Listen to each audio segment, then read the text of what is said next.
আসসালামু আলাইকুম ওয়া রাহমাতুল্লাহি ওয়া বারাকাতুহু।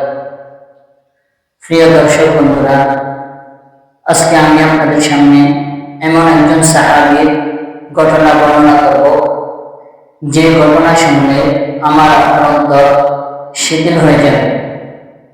প্রিয় বন্ধুরা, একবার রাসূল আকরাম সাল্লাল্লাহু আলাইহি ওয়াসাল্লামের প্রিয় সাহাবী হযরত আবু তালহা রাদিয়াল্লাহু তাআলা আনহু রাসূল আকরাম সাল্লাল্লাহু আলাইহি ওয়াসাল্লামের দরবারে এসে রাসূল করিম সাল্লাল্লাহু আলাইহি ওয়াসাল্লামকে বলতে লাগলেন, ইয়া রাসূলুল্লাহ, ইয়া হাবিবাল্লাহ, আমি মুনাফিক হয়ে গেছি। তখন রাসূল করিম সাল্লাল্লাহু আলাইহি ওয়াসাল্লাম হযরত তালহা রাদিয়াল্লাহু তাআলা আনহুকে বললেন, কেন তোমার এই কথা মনে হলো? তুমি কি কারণে মুনাফিক হয়ে গেলা? তখন তালহা রাদিয়াল্লাহু তাআলা বললেন, ইয়া রাসূলুল্লাহ, যখন আমি আপনার দরবারে আসি তখন আমার মনের অবস্থা একরকম থাকে, আর যখন আমি আপনার দরবার থেকে বের হয়ে যাই তখন আমার মনের অবস্থা অন্যরকম হয়ে যায়।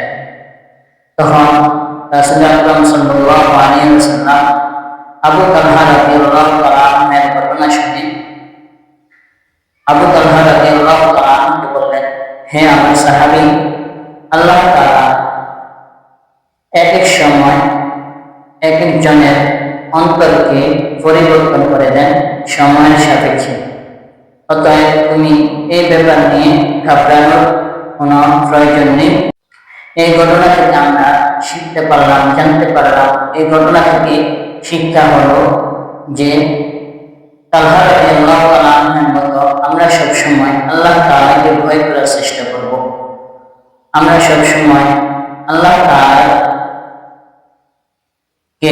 ভয় করার চেষ্টা করব।